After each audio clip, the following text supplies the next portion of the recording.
what I am doing is removing some really good cards for poker.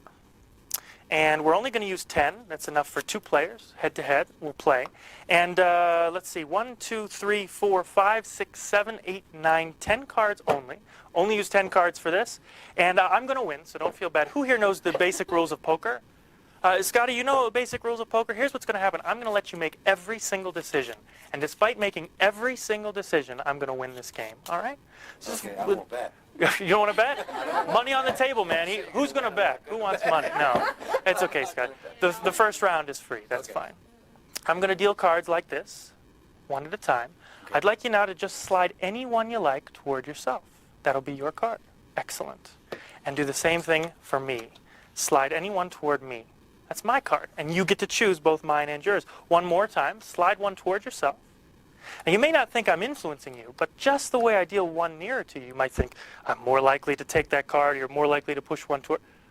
Thanks. Thanks for that. Making it really hard for me. Great. All right, I'm changing the...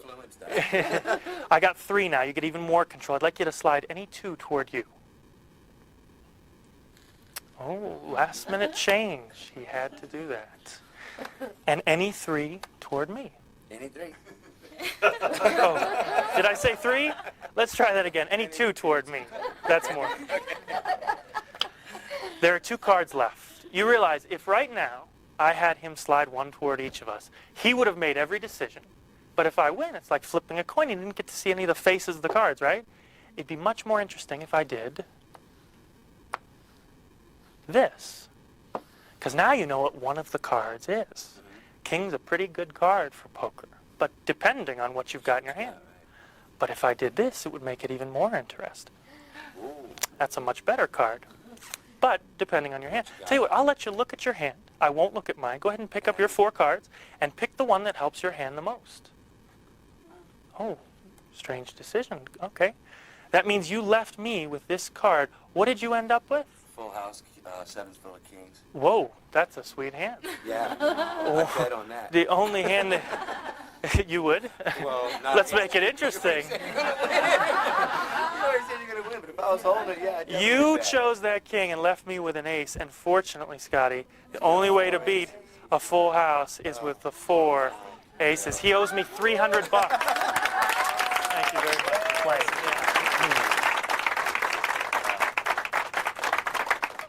Thank you. Well, as a magician, people ask me all the time, how do you make money? And the answer is Kinkos. Because I have found if you go to Kinkos, they've got a special kind of photographic paper. I don't know if you've noticed this. And you can use this special paper to make money. If you fold it once, I don't know if you can you see a very faint image starting to form there? If I fold it again, see a very, very faint image starting? Fold it, see another, it's getting a little darker. Do you see that getting a little darker? See how it's getting a little darker? And a little bit darker? And a little bit darker? And now I've got some money. There you go. You can have that. All right. The problem with a lot of prediction tricks in magic is that you don't know what the prediction is until it's oftentimes too late. It's really late in the trick when they tell you. I'm going to come out right up front and say that you are going to stop me at the 10 of diamonds, okay? Now, I don't want you to look for the 10. I want you to say stop whenever you want. I'm going to deal through the cards just like this. And I won't talk as I deal, so it's not one of these psychological things. When I stop talking, you say stop. I'll be completely silent, and you say stop whenever you like. 10 of diamonds is my open prediction. Stop. Whoa, right here. Okay. Now, you stopped exactly at this card, but I'm going to let you change for the 2nd or the 3rd if you want. You can go 1st, 2nd, or 3rd. It is completely up to you.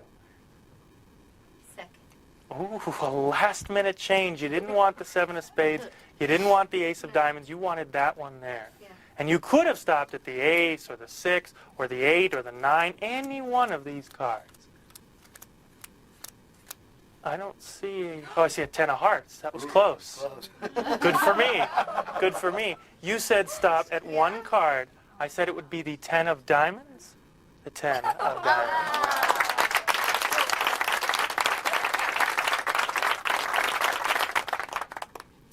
How many of you guys have caught on to the recent craze of Texas Hold'em and on TV and all that good stuff? Well, even if you play cards now, you can play online. You can play online with someone across the country and play in real time and stuff like that. So the reason I state this is because gambling has really advanced in the last few years. Well, I want to show you some old methods of gambling and some new methods of gambling. Now, do you play cards at all? I have. You have? How many times? Old Maid, Goldfish. I was a rummy player. Oh, really? Okay, cool. Well, what's the best 4 of a kind in a deck of cards? Ace. Aces. Let's see if I can get the 4 aces. That should be 1, 2, 3. And that should be all 4 aces, okay? Yeah. Yep.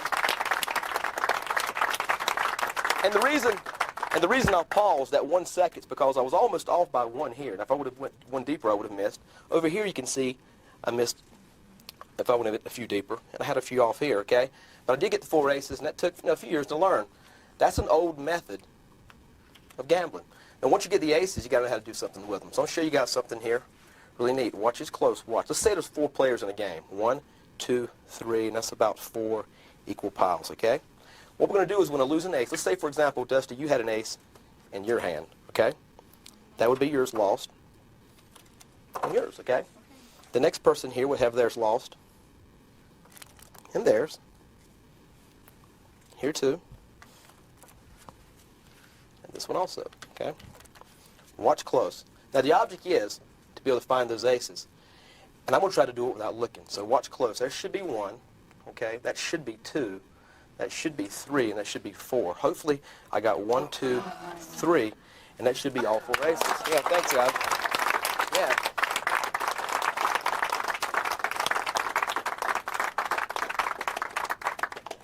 That's an old method. And let me show you one more thing. Once you get the aces, people can't accuse you of cheating because it's not a common thing for someone to have 4 aces all the time like I've got here. So watch what I can do. I can take the aces, and I can do what's called mucking. What I mean by mucking is switching cards out in play. There's 1, there's 2, there's 3. Right in front of your eyes, I just did the famous 3-card muck. I switched 3 aces away. I really did, actually. Completely gone. And what I did was, when you weren't looking, I snuck 1 back here, and 1 back here, and then 1 back here. And now if I get caught cheating, so do you, and so do you, and so do you, okay? Okay?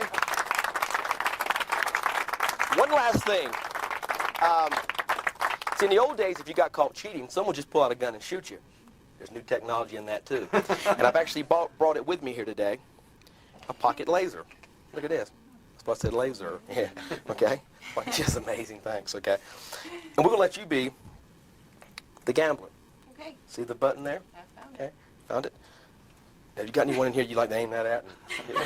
Oh, well. Where's Josh at? Here's what I'd like you to do. If you would, on the count of 3, turn that laser on and point it at each of the blocks. Did you see that? I see what? Lift up half. No way. You can't. They're 4 solid blocks of cards. Look at that. Yeah. Look at that. Here, check it out. Check it out. Yeah.